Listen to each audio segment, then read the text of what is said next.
I feel like if life on the road, you have to sacrifice your life at home. And if you can't do that, you're gonna have a really difficult time. Like, I remember when I landed in South Africa, and that was 2 11-hour flights plus an hour flight from Vegas to LA, I was like, you know what, I could do 2 more of these and I'll be all right. I really was like, I could do 2 more.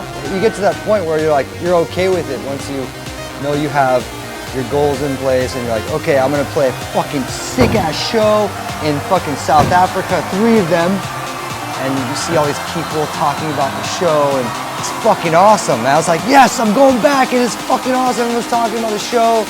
Oh man, this is gonna be awesome.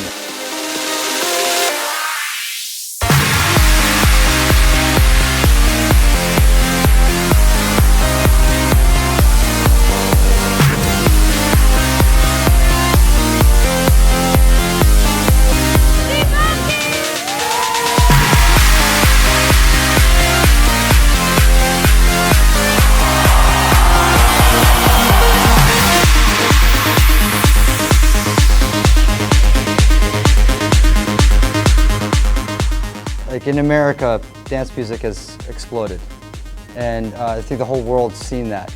But it's exploded in a way that's still has this credibility to it that radio music doesn't. We survive entirely outside of the major institutional structure.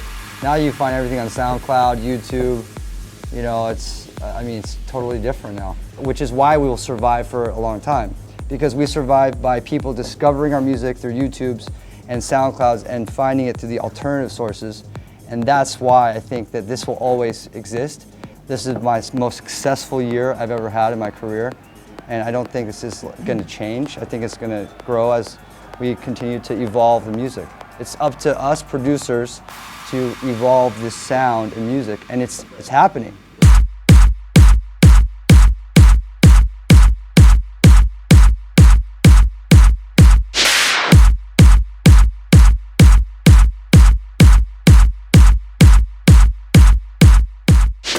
It all boils down to fans. Without like the fans going out there and spreading the word and buying tickets and getting excited and telling their friends, that I wouldn't be here. Your name here?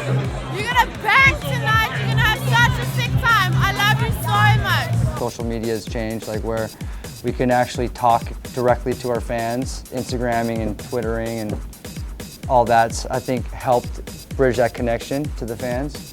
And music, more and more music. You know, did released Wonderland beginning of this year and been on a rampage just trying to put out like all these new records. With It's the End of the World as We Know It, I wrote these 3 songs throughout the course of the year with no idea of what I was going to do with these singles.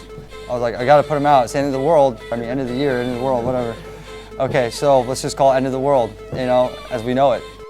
They're all definitely more emotional records, like actually the most emotional records I've written, and they're all collabs I've done with, you know, producers from all over the place. But there's a lot of elements. There's like the technical side, which is my show. So like I Need My Cakes. It's a longer story to the cake. It started off because I was promoting a song off of an artist on Dimmock. And in their music video, there was these exploding cakes. It became viral. And I wanted to connect the audience with the song when I played it with that video by caking people. And it just continued past me retiring the song. We'll never die.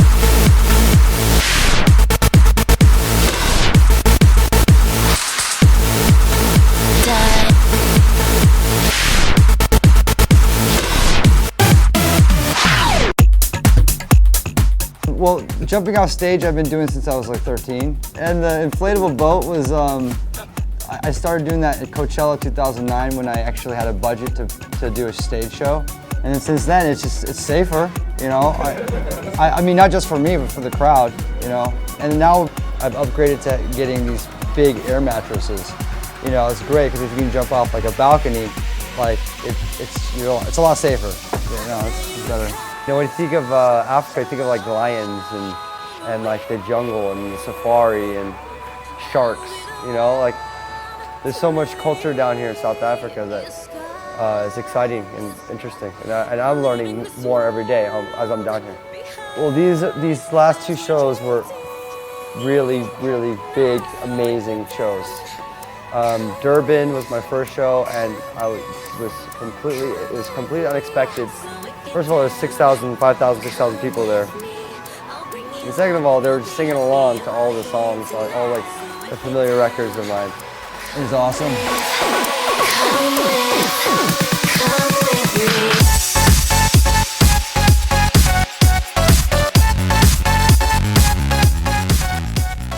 I'm addicted to these shows. I'm addicted to my connection with the crowd. Like that's what makes me tour as much as I do, just because I love it. I absolutely, like, I'm in love with it. I'm in love with playing shows to people that love my music. You know, it's a love affair. It's like a ongoing love affair that just never seems to end. It just keeps getting bigger and better and more beautiful.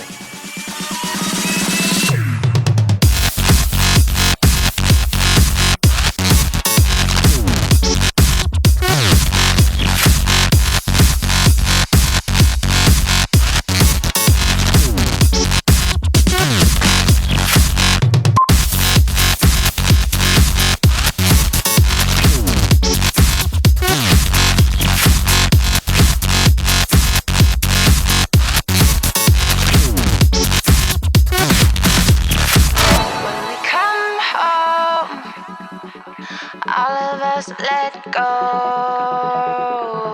when we come home.